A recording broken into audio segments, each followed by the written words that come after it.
All right. Well, hello, everyone. Good evening. Hope you're all excited. Welcome to Gaining a Seat at the Table as part of Embracing Diversity Week at UCLA Anderson. My name is Deidre Willis.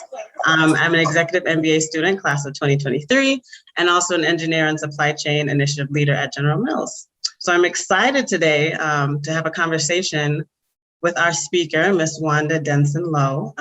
It's going to be an intimate conversation, a fireside chat. So I'll give you a brief overview of just how awesome Miss Wanda is and how her, her resume is extensive over her 30-year career. So Wanda Denson-Low retired from her position as the Senior Vice President of the Office of Internal Governance for the $76 billion company Boeing, which was the world's leading aerospace company in 2014. Denson-Low was named to that position in May 2007 and was a member of the company's executive council and a direct report to the CEO.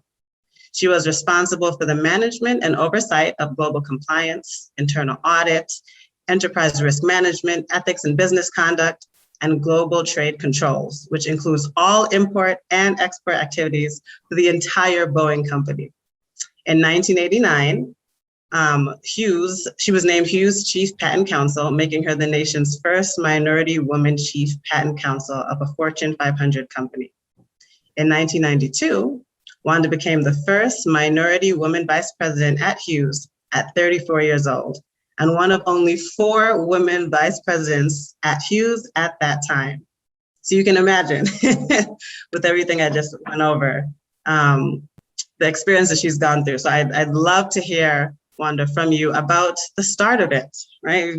We're going to get into some fun questions tonight, but I want to hear about the beginning and about your childhood. So I knew you grew up in Queens. I'm from Brooklyn, so we share that in common. And a daughter of a biracial daughter of 2 people who didn't necessarily go to college. So I'd like to hear how your childhood shaped you and enabled your current success. And let's start from the beginning. Well, good evening to everyone, and thank you for being here with us. I think when I look back on my childhood, what stands out is, my mother's Japanese, my father was African American, and clearly in my household, education was the focus. My parents were extremely strict to the point of if I got anything less than an A, there would probably be some kind of punishment coming. And that included not just core subjects, but even things like music. And so I actually played in a citywide orchestra through elementary school and high school and played 2 instruments. But I think what that experience of childhood taught me was, particularly as a woman of color, I was going to have to work harder than everybody else. I was going to have to ensure excellence in everything that I attempted. And I was going to have to develop a thick skin. Being a biracial kid, particularly at that time, I kind of got it from all sides. I wasn't a boy. I didn't really look very Asian, but I didn't really look really Black. And I, of course, also didn't look white. So it was, what box do you check and where do you belong? And I found my sense of belonging really within the African American community because all of my relatives, though they looked different from me, that was my sense of grounding. And so I think, growing up in working class Queens at the time, you learned how to work hard. You learned your expectations were you were going to have to put your nose to the grindstone. You were going to have to work really, really hard to better yourself and better your family. And I think those same attributes of working hard, making sure you got an education, making sure that people saw you walking in the front door because you were not only qualified, but overqualified versus coming in the back door. where many people's assumptions were you were here because of affirmative action or you were here because of some other reason other than you were really qualified and, quite frankly, more qualified than many of your peers. Yeah. Yeah, I think you mentioned a lot of things that probably a lot of folks on this call can resonate with, right? Feel like you have to be better, better than everyone else, work twice as hard, I think, as Olivia Pope's dad once said. So thank you for sharing that. I want to keep going through your life and your career to high school. So if you guys didn't know, Wanda went to actually 2 STEM-focused institutions, Bronx High School of Science and then Rensselaer Polytechnic Institute. But yet you're a lawyer, which I find so interesting, right? 2 STEM schools, but yet she's a lawyer. So talk us through how that happened, and then if you made a switch and what you learned as you kind of morphed from being a techie to, Clarence Darrow or what have you. Well, I was fortunate to go to Bronx High School of Science in the early 70s, though we did have a mainframe computer at our high school, even though we were doing key punch with, you had those shoe boxes with your key punch cards, for those of you who may be old enough to remember those things. We also had an observatory. There were several Nobel laureates who had graduated from that school. And so it was a pretty rigorous education in STEM. It also taught me resilience. It taught me diligence because it was a 2.5-hour bus and subway ride each way from my home every day. So if you can imagine 5 hours on mass transit daily and having to get up at 5:30 in the morning to get to school in the North Bronx from the western or eastern part of Queens, that was pretty rigorous for high school.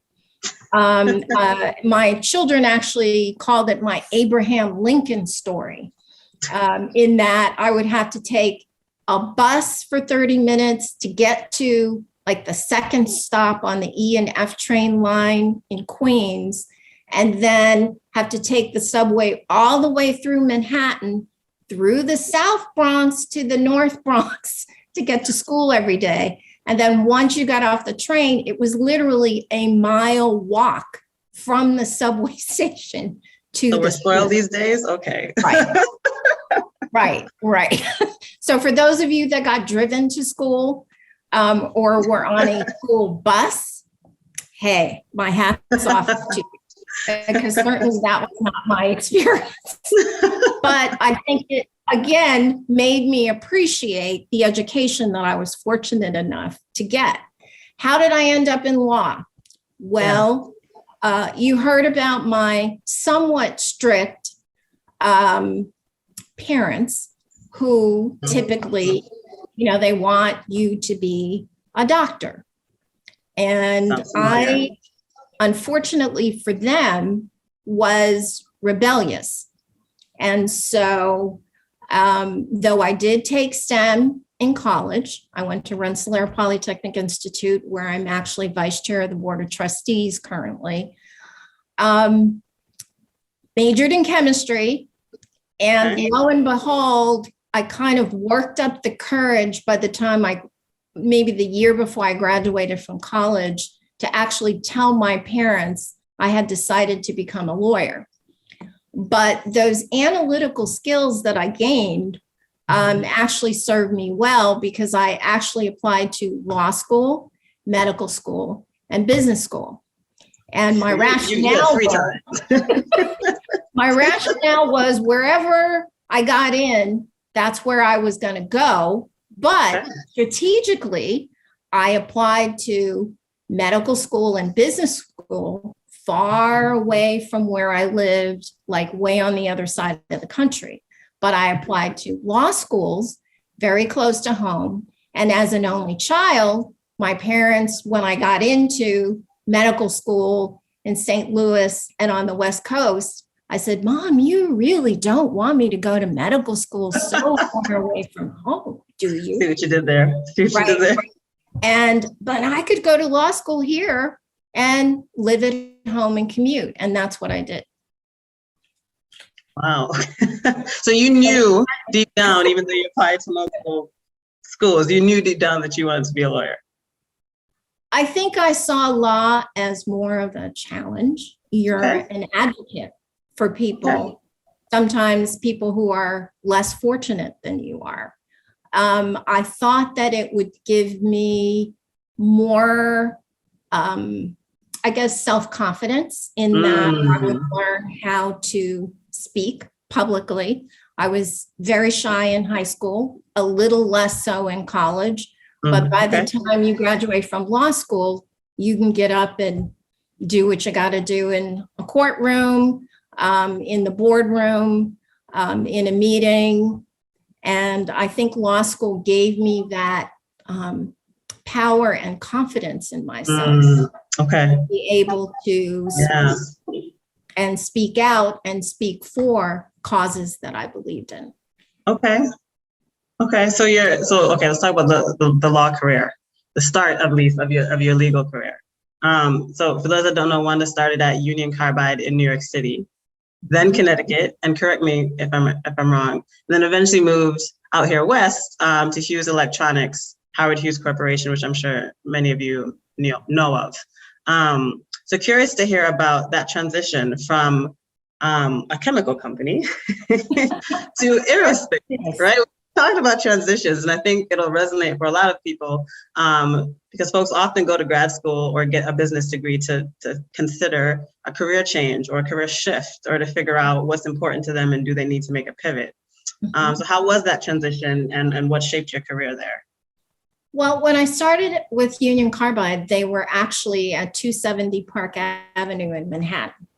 And about 2 years into that, my tenure there, they decided to move the headquarters to Danbury, Connecticut, which is more of a bedroom type community, very, very much suburban. Literally, they purchased 360 acres in the middle of some wooded area and built a huge facility there. Wow. And moved all of the people up to Connecticut. I continued to commute from New York, but I was not happy with traveling almost 2 hours every day to get to work. It was starting to sound like high school all over again, except it was by car. And when it snowed, there was one snowstorm where it actually took me almost 8 hours in the car to get home. So, and around that time, I also met the person who I eventually married and have been married to for almost 38 years. Okay, now, snaps. And he was from California. And I have to say, as a born and bred New Yorker, at that time in my life, my experience was limited. And California, to me, New Yorkers used to say California was the land of the avocado heads. And, my husband was, from Berkeley, he had been in the student protests, in the 60s and the 70s. He'd been a community organizer and a social worker, and eventually became a lawyer as well.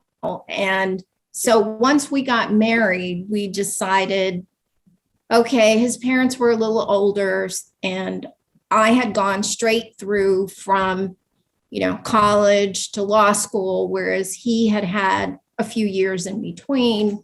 And so given his parents' ages, he wanted to be a little bit closer. My parents were, almost 20 years younger than his.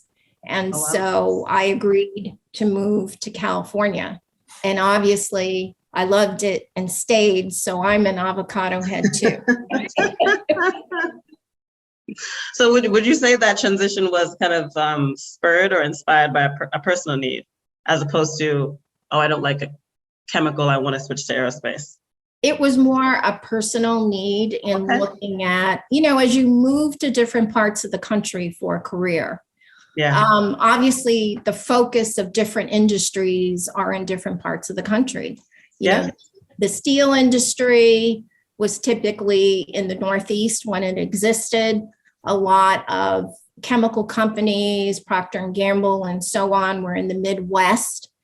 Aerospace at that time dominated the West because that was prior to the emergence of Silicon Valley. Okay. Silicon All right. Valley didn't come till later. Okay. And so aerospace pretty much was what Southern California was all about. Northern California had a couple of major oil companies, Chevron in particular. But most of the industry at that time was in Southern California, and Silicon Valley was in its infancy stage. Oh, wow. Okay. I hope this is like giving you guys a frame of reference for timing here, because we're going on this journey of her career, and I love it. But I want to go back to something you mentioned, which is when you met your husband.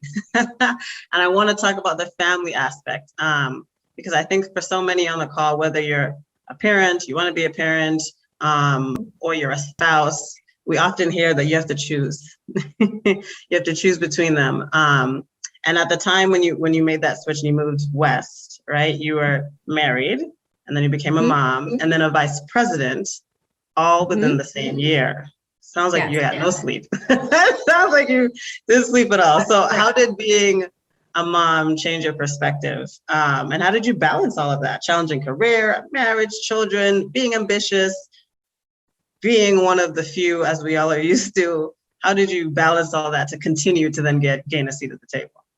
I think many of you are not old enough to remember there was this television show called The Ed Sullivan Show.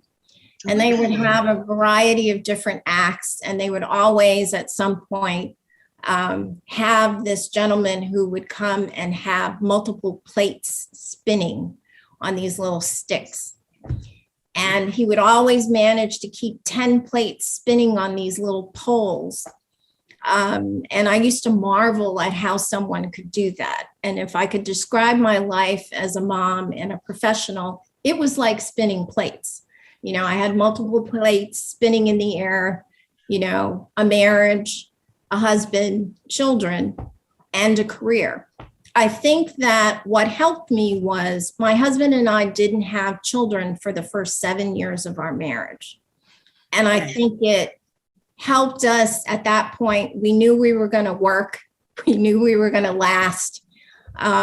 We had a solid foundation in our relationship before we had our children. And I think, you know, my husband is amazing because at that time, which is different from now, a lot of men 30 or 40 years ago were not true partners in their relationship in terms of child rearing and, you know, carrying the load of the housework and everything else. But my husband really was. And I don't think I could have continued in my career had it really not been a true partnership.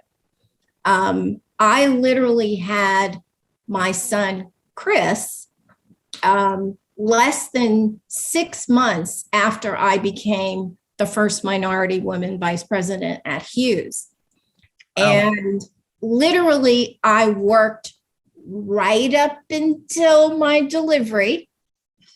I was actually at a management retreat when I went into labor with the top 20 executives in the company, and I was 9.5 months pregnant, going through this strategic planning, leadership building exercises.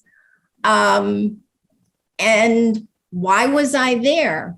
You know, I'm seeing the looks on some people's faces going, 9.5 months pregnant, why were you there? Right. Well, the CEO of our company at that time had started something called the Chairman's Program, invite only. He invited the top vice presidents and then a select number of 10 individuals, because I was not at that particular time a vice president, but by the time I had Chris, I was. And literally, I went to the general counsel and said, well, I can't go. I'm going to be 9.5 months pregnant. And he said, I don't think you understand. The chairman has specifically invited you. He wants you to be there. And I said, but does he realize I'm pregnant? And my boss said, well, that's irrelevant. And I'm thinking to myself, of course, that's what the man would say. It's irrelevant. Of course. And he says, don't worry, we have it all planned. If you go into labor, we'll fly you in the company helicopter to your hospital.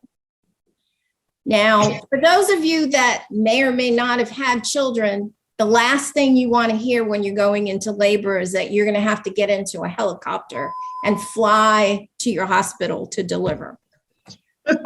What they did do as an accommodation, they allowed my husband to come on the trip, stay in the hotel room with me, join the leadership group for meals, and he played golf while we were in our meetings. However, in those days, if you remember beepers, he had a beeper. So in case I went into labor while he was playing golf, he'd get beeped and he'd be able to meet me at the helipad.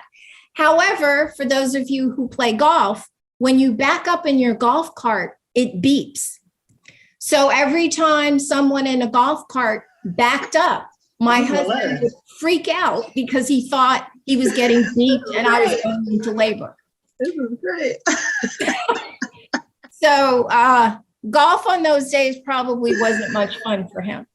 Nor was being with a bunch of people at 9.5 months pregnant wasn't exactly kind of the few days before I went into labor that I really wanted, but I had a healthy baby. We had a project that came out of that meeting. And so Christopher, at 2 weeks old, I had to convene the 10 people working on the project at my home after I went into labor. And they all took turns holding Christopher and feeding him because we had to get this project done. Oh my goodness, this is great. Just imagine. So it sounds like, so it sounds like you made a choice that you were going to do this, right? This was an important career move, and it was key to advancing your career. Do you feel like it was worth it? Because I'm sure people are wondering, like, if I have that decision to make, how do I know where's the right sacrifice? I think I was determined to have a family, and I was determined to be a mom and not an absentee mom. I've never had a nanny. And so, to me, you can fail at work. You can't fail at being a parent. Okay, now. So for me, what I gave up was not the career or obviously my children. I gave up having kind of free time, me time. Me time didn't exist probably for the first 18 years that my children were born. Yeah. So I was either working or I was with my children. And we, made sure that if I had to work, my husband would always be home. Or if he had to work, because he was a trial lawyer, I would have to figure out how I could be home. So one of us was always home with the kids. If I had to travel, I would do crazy things like leave in the morning on Monday to go to Tokyo and return Wednesday morning of the same week from Tokyo, which meant I got off a plane, I ate dinner, I went to bed, I got up, I worked the entire day in Tokyo, and then got on a plane and came back. And so I could be home with my children. So she could be there. We made working part of their classroom in the sense that I had international trips. We would get the globe and the atlas and talk about where I was going. and what things that they could relate to at that age that were located in the place that I was going. We would talk about, why I was on the phone at 9:00 at night when they were supposed to go to bed. And I would talk to them about how important it was for certain clients at my company that I be available. So I think the learning became part of the classroom. And we always made everything we did inclusive of our children. When I walked precincts for candidates, my toddlers came with me and they knocked on doors and they gave out flyers. And so I think there is a way to make it work. It takes a lot of energy and sometimes creativity, but it's a choice. And hopefully I raise 2 kids who aren't axe murderers, at least at last I looked. And they seem to be compassionate, bright human beings. And, if that's the case, then I did my job. I love that. I love what you said about it's a choice, right? You knew it was going to be hard work. You have to be creative, but and it's not the same choice for everyone, but it's the right choice for me. Right. Okay. All right. I'm taking notes. Y'all. Okay. Let's keep going through the career journeys. Let's keep going. Okay. So in the late 1990s, there was a consolidation in aerospace where Hughes sold its defense business to Raytheon, and its satellite business to Boeing. So it kind of split. And I'm sure we're all familiar with those companies. So at that time, you were the general counsel of Hughes Satellite Business in 2000, which then became Boeing Satellite Systems, right? And so you went with the sale of that business to Boeing, and all of a sudden you're at Boeing and essentially started over, right? It started over, it sounds like. So tell us about how that was being, I guess, part of that acquisition or that sale, rather, to start over when you had already been a vice president, right? And what was that like? What did you learn during that time? And then some of the steps afterwards. I think it's important for all of you to recognize none of us can predict what's going to happen in our career. When I started at Hughes, I kind of thought, well, maybe I would be here for my entire career. But clearly aerospace was consolidating. GM was our parent company at the time, and GM needed money to feed the GM pension plan. And so their largest asset was Hughes. And so they began to sell off portions of Hughes. DirecTV was one of our businesses that we started that eventually got sold. Hughes Network Systems, which was the largest producer of VSATs, leasing VSAT transponders so you could beam television signals all over the world. And the Hughes Satellite Systems got sold to Boeing, and the defense business went to Raytheon. So I had a choice. I didn't have to go with the sale. In fact, the CEO at the time really wanted me to stay. But you could read the handwriting on the wall that Hughes was selling itself out of existence. And so I decided to take a risk and go with the sale to Boeing. Boeing was a much bigger company.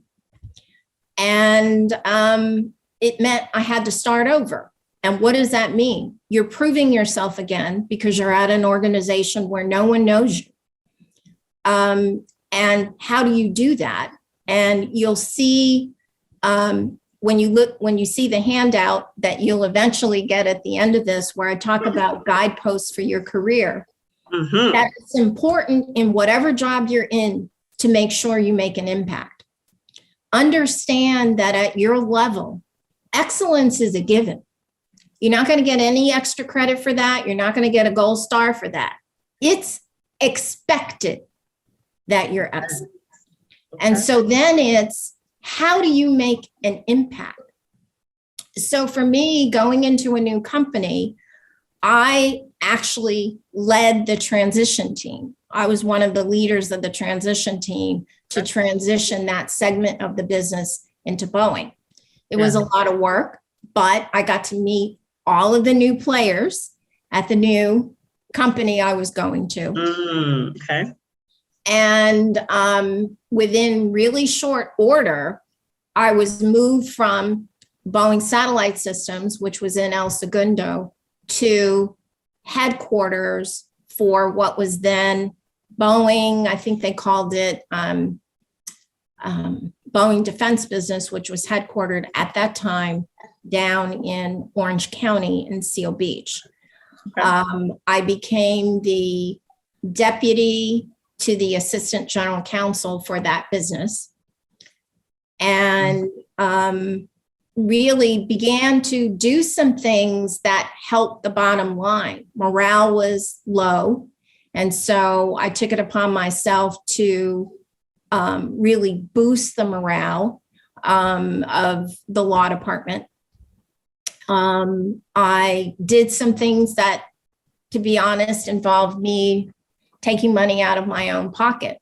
I took groups to lunch and things like that. Okay. The company didn't really have money for that. Yeah. When you're taking, 30 or 40 people to lunch, but I felt like it was an investment. I got to know people quicker. I think people found these luncheons where they got to see kind of the lawyers who were running the organization for legal in a different light, in a social setting versus, making enterprise decisions. Yeah. Additionally, we, did some new things around how we worked, how we supported the customers, making sure that our customers felt we were providing them, as the legal department, the best service. Because sometimes when you have a captive customer, people get maybe a little lazy in terms of how responsive they could be. And I saw that as an issue based on feedback from the clients, and we were able to improve that. So again, making an impact. I think that it's important, whatever job you have, you must make an impact. When I was at Hughes and a chief patent counsel, at that time, law firms were killing us with how much they were charging to write patent applications. So we began much earlier than I think some corporations are doing this now. We were able to retain firms to do patent applications on a flat fee basis. And it ended up saving the company about 35% from what they were spending before. Again, making an impact. All right. So I think whatever job you're in, you must make an impact if you want to get to the big kids table. That's one of the stepping stones to getting there. You can't just be good, because that's expected. You've got to, in addition to being excellent, you've got to make an impact. Okay. I'll write that up. Say that as a screensaver on my phone. You got to make an impact. So I want to talk about the big kids table, right? I want to talk about breaking that glass ceiling, like you mentioned, in 2007. So when you became senior vice president of global compliance, risk management, internal audit, all of those, that's a lot of responsibility. And I think that's a level different than a lot of people get to, and that maybe a lot want to aspire to, but may not actually know what that experience is like once you report directly to the CEO, especially for a company that's large like Boeing. So I want to hear the details. So curious to know how you made that leap. What was your experience? What was it like being one of the few in that room? You talked about making an impact. So what made the difference to get you there? And what advice do you have for those of us who want to be there, want to be like you, or who have aspirations similar to get that seat at that table?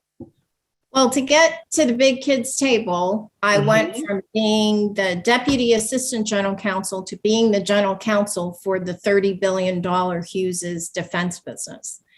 Okay. And that was something that required me to be responsible for lawyers in a lot of different locations because Hughes is in 48 states, 38 foreign countries, and really be on top of legal issues when obviously no one is an expert in all of the different legal fields. Right. So it meant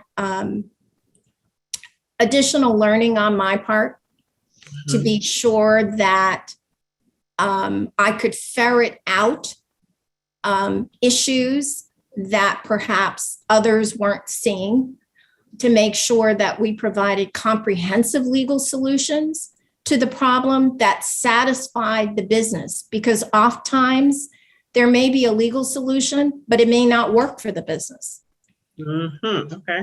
And so it's important that you understand, in my case, the client, what the client needs were. And sometimes a lawsuit wasn't going to ring the bell. It ended up being talking to a business person and saying, you need to sit down with so-and-so company, or the US government in this case, because we were a defense business, and figure out a way, whether it's giving them a discount on this particular product under this contract in return for, making this go away. So there are many ways to solve a problem, and not all of them involve a lawsuit or contentious negotiations. And so I saw myself as a problem solver. And by solving the problems of the business people, I made an impact. I didn't just give them the right legal answer. I solved their business problem. Okay. So from that, I developed a lot of respect, particularly from the president of the defense business. One of our products was launch vehicles, which launch satellites into space. Typically, there's always a chance that a launch vehicle can explode. And usually it involves many, many weeks of insurance company lawyers, the customer's lawyers, and our lawyers, basically trying to figure out who takes responsibility for the rocket that just blew up that has to be replaced along with the satellite. And so previously, because the probability of a launch failure is small, many of the legal team would wait until there was a launch failure to then go through the boxes of documents and all of the contracts to figure out who was at fault. One of the things that I did was tell my folks, hey, if we've got a launch, I want to know days before the launch, what the T's and C's really are, so that if there's a launch failure, we will know within the first 10 minutes who's responsible. So we had a launch failure, and I was able to call the president of the operating unit within 15 minutes, only 15 minutes, because it took me 10 minutes to get in touch with him, because obviously all the customers were calling him. And he said, how is it that you know this now? Because the rocket just blew up 15 minutes ago. And I said, well, we're supposed to provide you good legal service. We've already notified insurance. We're already working the issue. So I'm just letting you know it's handled. And he never forgot that. He ended up telling the CEO, former CEO of Boeing, Jim McNerney, was there at that time. And I think the fact that Jim had so much confidence and was effusive in his praise for how we impacted his business, not just in that one instance, but throughout, and the change that he saw within the legal department throughout my tenure. And so when it came time to get what I would consider probably the worst job in Boeing, was the one that I got. It had the parts of the business nobody wanted. And why didn't they want them? Right. Because they all had major issues. We were the export compliance poster child for bad behavior at the State Department. We had issues with ethics and business conduct and all across the board. So what they did was they took all the problem children, put them into one job, and said, here you go. Yeah, you have your seat at the table. Oh, wow. And I will say that throughout my career, I felt like I was always inheriting someone else's problems. I never got an organization where everything was going perfectly, or I always got the organizations where they were just a mess. And it was kind of like, there's this song from the 60s called The Cleanup Woman. And that's what I felt like I was. I was the cleanup woman, constantly cleaning up the mess. But it got me a seat at the table. And to look at it from a more positive standpoint, because things were a mess, there was only one way to go, and that was up. Because it couldn't get worse. Silver lining. Okay, silver lining. So I had the opportunity to improve. And I'll give you an example. With export compliance at Boeing, at that time when I got the organization, we had received the most fines from the federal government of any company in history for export compliance. And we're talking like more than $20 million worth of fines. All right. So I had to take an organization that was basically living on paper. Everything was done by paper. There were no electronic systems. Nothing was done on a computer. Everything was done via paper.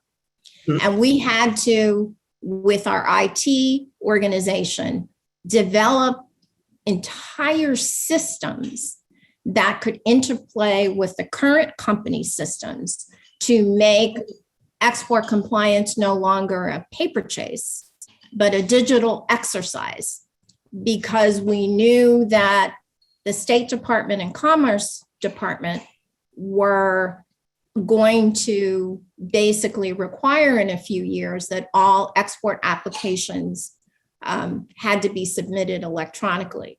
And you may say, well, why is this a big deal? You can't sell a commercial airplane to China without congressional approval. And depending on the size of the sale, oftentimes a signature from the White House. No big deal. You can't sell military systems overseas without congressional approval and export licenses to allow tech transfer, to allow discussions about the technology. So for a company like Boeing, everything we did revolved around export compliance. Okay. So if I didn't fix this, export compliance was the most hated organization in the entire company, not even second to HR. Because in most companies, HR is an organization that's often hated. But by the time I left, export compliance was no longer on the top 10 list of most hated organizations within Boeing, because we changed the dynamics. We put in electronic systems that were easy for the clients to use. We really made it easy for the organization to comply. We also had to set up an entire compliance training system for 170,000 people. And it was my job to get them all singing from the same sheet of music, because at Boeing, every individual, including the CEO, got export compliance training every year. And I don't mean an hour's worth. Your manager would have to fill out a questionnaire, which was probably about 30 questions. And based on how they answered the questions would determine what compliance training you needed to take. And in some instances, that compliance training could be 20 or 30 hours worth. Right. And for all executives, they had to complete it by the end of March every year, including the CEO. So we had to. So this was a big deal. It was a big deal. This was a big deal. It was a big deal. It was a big deal. So okay. I think that being at that table, I learned how to listen, how to take substantive and sometimes not substantive criticism, because given I was responsible for some of the most hated organizations in the company. Yeah. Everybody had their take on what I needed to do and how I needed to do it. What was wrong with my organization when I took it over. Right. And I actually listened to a lot of that feedback in developing the solutions that we developed to solve a lot of the business problems. And we went from being the poster child for bad behavior to being the poster child, at least at that time.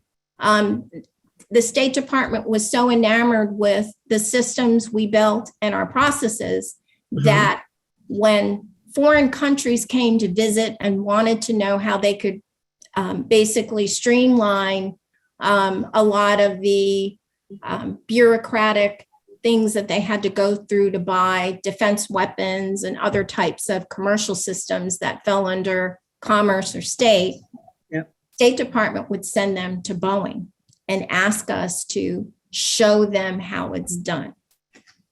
So there you go. That's not a big turnaround for us. I think. Sorry, go ahead. Go ahead. I'm sorry. No, I was going to say I could listen to you talk all night. I have so many questions. I'm sure you've got stories for days, but I do want to allow some students and some other SACs. I don't want to be selfish, so I'm going to actually turn it over to Chris for Q&A. And thank you so much for at least answering the questions that you asked us. Thank you, Deidre. Yeah. All right. So now we'd like to start the Q&A portion of the event. So to start us off with our first question, we actually have a very special guest here tonight who also happens to be one of the most powerful Black women CEOs on the planet. So I'd like everyone to welcome President and Chief Executive Officer of United Way, Ms. Angela Williams. United Way is the largest privately funded nonprofit at $4.1 billion in revenue in 2020. Ms. Williams was named Forbes 2021 over 21 women over 50, creating social change at scale. The first woman and the first African-American to become CEO of United Way in its 135-year history. And last and certainly not least, she's my auntie. So auntie, can you please come off mute and ask your question? All right. Hello, everyone. It's so good to see you all. Thanks, Chris. I see my other little nephew down there, little Low. What's up?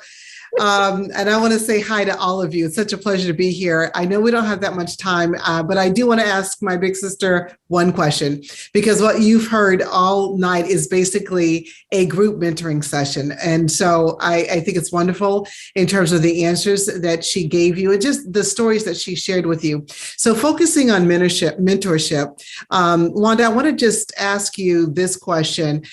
What was the best advice a mentor gave you? And then just one quick example of how a mentor influenced your professional trajectory. Ooh. Okay. I think the best advice that I received was from the CEO emeritus of Hughes, who is 90 years old at the time. He still had an office at the Hughes headquarters. And when I was interviewing for a director level job, they made me interview with the CEO emeritus. And what he said was, opportunity happens when chance meets a prepared mind. And that was something that I felt was so powerful, in that you've got to be ready for those opportunities. You got to be prepared. And what you'll find is when you are prepared, those opportunities are going to happen. And so that is when you take a risk and you take them. And my move to HR from legal, which was not an opportunity I sought out, but it was an opportunity where they came to me and said, we'd like you to do this. And I said, does this mean people don't think I'm a great lawyer that you want me to go into HR? Because that was my first thought.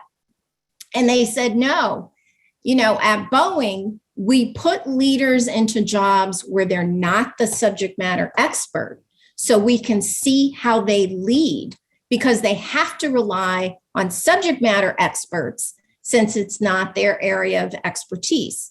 So we will get to see what kind of a leader you are. And so after some consultation with several of my mentors, I decided to take that job. And it made a huge difference in my career, not from just the leadership standpoint, but what you'll find is, as a lawyer, there were certain things I was never going to learn being a lawyer in the law department, where the power centers are, who are the gatekeepers in different parts of the organization. As the head of HR, I got to decide who got hired at higher levels, what their salaries were, what the pool of candidates looked like. And so I got a huge wealth of knowledge as a result of that experience that I would have never otherwise gotten. And so opportunity happened, I was prepared, and it made a huge difference for me personally. Thanks, Angela.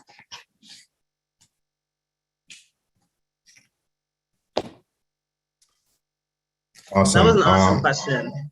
Go ahead, Dion. Go ahead. Do you want to ask the question? Yes, thank you so much, Deidre. Hello, Ms. Denson-Low. Thank you so much for being here today. And for sharing with us. Throughout your journey for the last 3 decades, you have witnessed many unparalleled levels of changes. What do you hope is the next shift in the workplace for careers in the future? And what do you think is around the turnpike? There's been so much change in the last couple of years. What I will say for those of you who are not STEM oriented, I figured out 40 years ago, life eventually was going to revolve around STEM technology. And if you think about it, almost everything does now. And in 20 years, your ability to continue to grow and learn as your particular profession, whatever it is, begins to morph because of technology, that learning agility is going to become critically important. So I would say staying abreast of the latest developments in whatever career you choose, making sure that you're looking broader, meaning, many people tend to just think about, well, I'm in organization X, so I'm going to focus on organization X. You also need to be looking at how does what is happening in the world affect the company that you're in? And in your particular organization within that company, what is it that you can do differently or better to impact that, hopefully for your company's betterment? You've got to look broader than just your organization. You've got to look out into the world and see what's happening in the world and how it's affecting your company. What changes do you see happening down the road? I think for me, I always tried to be 6 months ahead of wherever the CEO was going.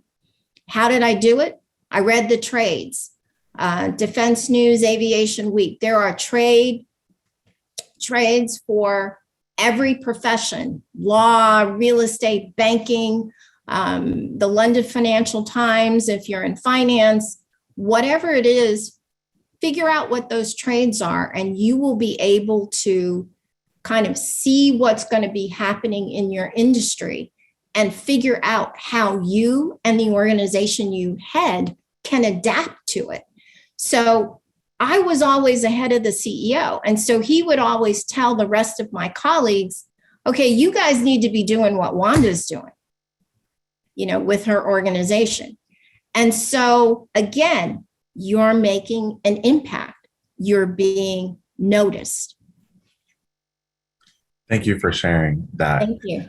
Yes, there is another question, not for myself, but someone on web browser from David Singh that I want to pose to you. And I'm recapping, I heard from you, agility, research, and proactivity.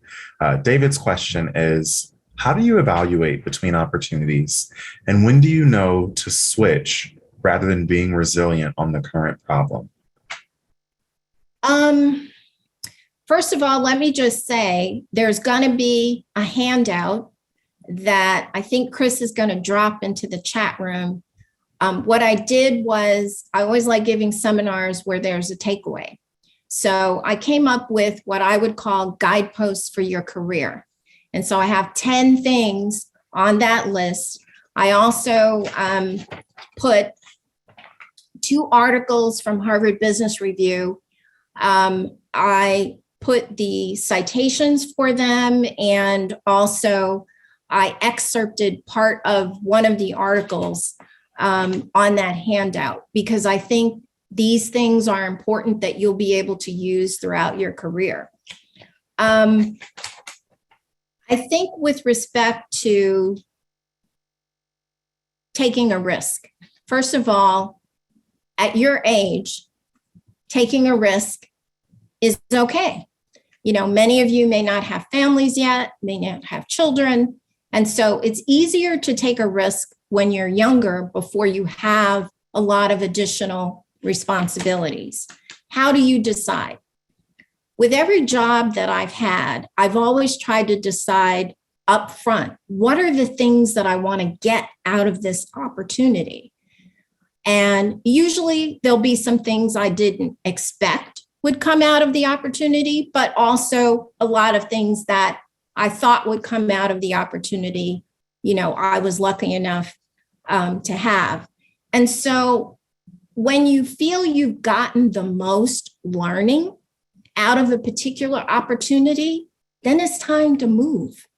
And maybe that move might be taking a risk and trying something else. If you had asked me before I took the HR job, if I was going into HR, I would have looked at you like I'm crazy, like you're crazy. There's no way I would have taken a job in HR. But it turned out to be a lot of fun.